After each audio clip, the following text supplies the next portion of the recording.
हसन साहब, 8 साल के बाद हुकूमत को क्या ज़रूरत पेश आई है? एक तो एडहॉक जजेस की, उसके बाद ये टाइमिंग आप क्या देखते हैं जिस तरह से साथ साहब ये बात कर रहे हैं, और हुकूमत जबकि सोच भी रही है और पाकिस्तान तहरीक इंसाफ पर पाबंदी की भी, आर्टिकल 6 की भी बातें चल रही हैं, फिर मखसूस नशस्तों का ये मामला भी है, और ख़ास तौर पर ये जो 55,000 से ज़ायद जो केसेस ज़ेर इल्तवा हैं, क्या वाकई उनका बोझ कम होगा?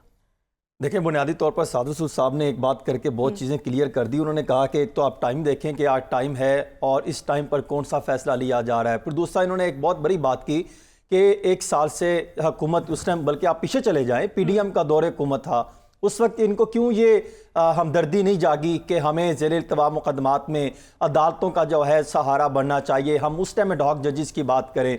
उस वक्त ये लेकर जाते, उस वक्त इन्होंने क्या रखा, उस वक्त ये आला अदलिया का पार्लियामेंट में मजाक उड़ाते रहे, आला अदलिया के फैसले को उड़ाते रहे पार्लियामेंट में जाकर, और ये बात करते रहे कि हम आला अदलिया के फैसले को नहीं मानते, कोई तरामीम ले आते, कोई बड़े बड़े एक्ट में तरामीम करके ले आते, इलेक्शन करवाने पर इनको उस टाइम याद नहीं आया। और फिर दूसरा भी राना सनाउल्लाह साहब का आपने शॉट सुनाया, उसमें वो कह रहे हैं कि आइन में जब चीजें मौजूद हैं तो हम तो आइन पर बहुत जोर हुकूमत देती है, लेकिन सवाल ये है आइन में तो ये भी चीज मौजूद है कि जो अवाम की राय होगी उस पर अमल दरामद होगा।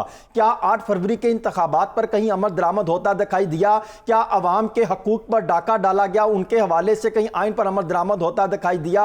क्या जजिस का जब पार्लियामेंट में लेकर जो है वो उनको उछाला जाता था, वहां पर आइन पर अमल दरामद होता दिखाई दिया? क्या जब ये हुक्मरान अपोजिशन में होते थे तो जलसों जुलूसों में इख्तलाफात लेते थे, अदारों के खिलाफ बयानबाजी करते थे, उस वक्त ये आइन भूल क्यों जाते हैं? आज इनको ये आइन याद आ गया कि हमें ये मामला लेकर चलना चाहिए। ये तमाम हुकूमती वुज़रा ये बात कर रहे हैं कि आइन और कानून की पासदारी करनी चाहिए। आइन में ये शिकें मौजूद हैं, ऐसी ऐसी शिक निकाल कर ले आते हैं कि आइन पर अमल दरामद करवाना है, हमने ये इक़दाम करने हैं। आज इनको ये चीजें आ रही हैं। पूरे पाकिस्तान जब से आप देखें तकरीबन 55 में शायद पहला 2 मार्च 1955 को मिस्टर जस्टिस ऐसे रहमान जो है वो सुप्रीम कोर्ट में पहले एडहॉक जज तैनात हुए थे। उस वक्त से लेके आज तक 2015 में लास्ट हुए थे, 22 जज जो है एडहॉक जजेस तैनात रह चुके हैं। सिर्फ हमें देखना पड़ेगा कब कब और क्यों तैनातियां अमल में लाई गई। किसी हद तक तो जब तैनातियां एडहॉक जजेस की अमल में लाई गई तो वो कदरे बात दुरुस्त थी,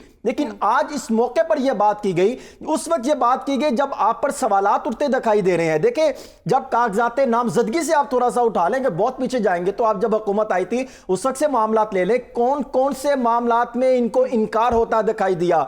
कागजात नामजदगी जमा करवाने के लिए कोशिश की गई बयानियां तब्दील करें, इनको इनकार हुआ, इनको माजरत की गई, इनके बाद तस्लीम नहीं की गई। उसके बाद चलते चलते इन्होंने बयानियां तब्दील करवाने के लिए प्रेस कॉन्फ्रेंस से किस तरह हुकूमत किसके साथ मिलकर करवाती रही, अवाम ने उनको भी तस्लीम नहीं किया। रहती कसर 8 फरवरी के इंतखाबात, अवाम ने जिनकी सिलेक्शन की उन्होंने इनको इनकार कर दिया, आने वाले जबरदस्ती बयानिए को इनकार कर दिया, और जिस चीज को तस्लीम किया था उसको नजरअंदाज कर दिया गया। फिर कमिश्नर रावलपिंडी जो है वो जागे, उन्होंने कहा कि यह मामला गलत हुआ, उस वक्त भी इनकार किया, किसी शख्स ने उनको नजरअंदाज किया गया। सुप्रीम कोर्ट के 8 और फिर 11 जजेस ने इनकार किया, उन्होंने कहा कि हम आइन और कानून के मुताबिक फैसला देते हैं। 187 के तहत उन्होंने कहा जो माजी में गलतियां हुई उनकी तस्दीक करते हुए मैं आगे को जाना चाहिए। फिर रहती कसर 4 जजेस को आपने एडहॉक जजेस के लिए लाने की कोशिश की, 3 जजेस ने जो है इतला सामने आ रही है इनकार कर दिया, अवाम ने भी इनकार कर दिया, आलमी अदारों ने भी इनकार कर दिया, हुकूमती बैठकों में होने वाली जो है मुज़ाकरात में भी इनकार हो गया। तो आप मजीद आप किस चीज का इनकार चाहते हैं? कौन से जो है आप चाहते हैं कि हमें कौन इनकार करे? आलमी अदारे धुतकारते हैं, पैसा नहीं देते, हालात बेहतर नहीं करते, हम कहते हैं कि हमने जो है मामला बेहतर करने हैं। फिर आ जाइए ये बात करते हैं कि जजेस की, एक जजेस की तो सादर सूद साहब बात कर रहे थे, जस्टिस रमदे, उनकी रिटायरमेंट के बाद जब 2010 में इनको एडहॉक जज तैनात किया गया था तो यही 13 रुकनी बेंच की सरबराही में चीफ जस्टिस उस टाइम के इफ्तिखार अहमद चौधरी को बहाल किया था।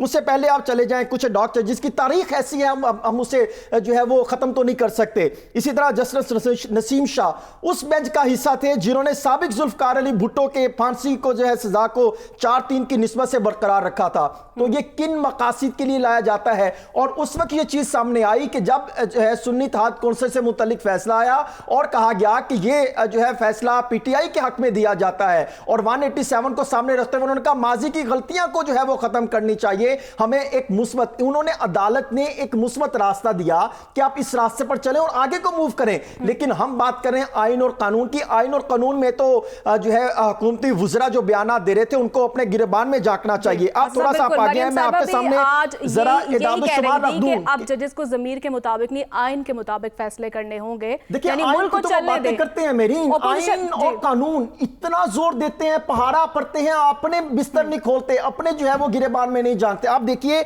30 जून 2024 को, अच्छा ये बात भी दुरुस्त नहीं है कि ज़मीर के मुताबिक नहीं, आइन के मुताबिक फैसले करने चाहिए। इसका क्या मतलब है? जजेस ज़मीर के मुताबिक फैसले नहीं करते। मैं आपके सामने कुछ इदाद-ओ-शुमार रखता हूं। देखिए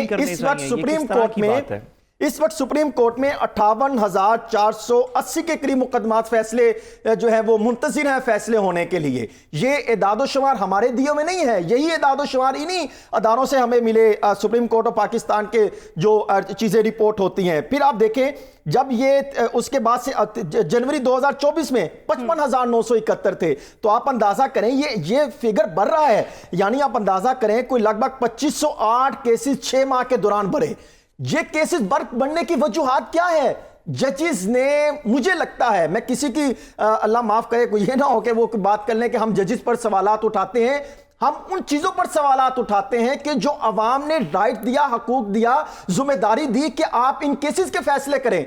होता क्या है, एक सियासी केस को लेकर बैठ जाते हैं, इस केस का फैसला होगा नहीं होगा, अमेंडमेंट आएगी, पार्लियामेंट बैठेगी, कैबिनेट बैठेगी, फैसला आया, 2-4 केसेस के इर्द गिर्द खेला, उससे केसेस की तादाद में इजाफा होना शुरू हो गया। अब ये केसेस कैसे खत्म होंगे? इंतहाई अलार्मिंग सिचुएशन है अदालतों की। खुद जजेस जो रिटायर्ड जजेस से मेरी बेशुमार से बात हुई, वो ये कहते हैं कि हमें मेरिट की बात और आइन और कानून के मुताबिक मामला को आगे लेके चलना होगा। ना ग्रुपिंग होगी, ना पार्टी होगी, ना हुकूमती पोजीशन होगी, फिर जाके मामलात बनेंगे। आप देखें कि 324 जेल पटिशन में जो ज़ेर इल्तवा है, 3,324 जेल पटिशन में से एक का भी फैसला नहीं हो सका। ये किसने करना है? ये अदालतों ने करना है। हम कहते हैं कि ये वो मामला है, एक केसेस में बेशुमार मामलात हल होते हैं। आप एक केसेस बढ़ते चले जा रहे हैं। 2508 जनवरी से लेकर जून तक, 30 जून तक केसेस में इजाफा हुआ। ये एक जज आके मामला हल करेंगे। फिर ये इन्होंने नोटिफिकेशन निकाला, इन्होंने कहा कि हम ला रहे हैं कि जो पेंडिंग जो है केसेस है उनको हल किया जाएगा। अब देखना यह है कि हुकूमती तरजीहात, अदालती तरजीहात क्या है। क्या ये वाकई जज साहब इन्हीं केसेस को, मामलात को लेकर बैठेंगे, या जिस तरह के आइंदा आने वाली चीजें बता रही थी कि शायद कुछ और कुछ बड़े फैसले होने हैं, उसमें इनके ज़रिए उनकी खिदमत नहीं जाए।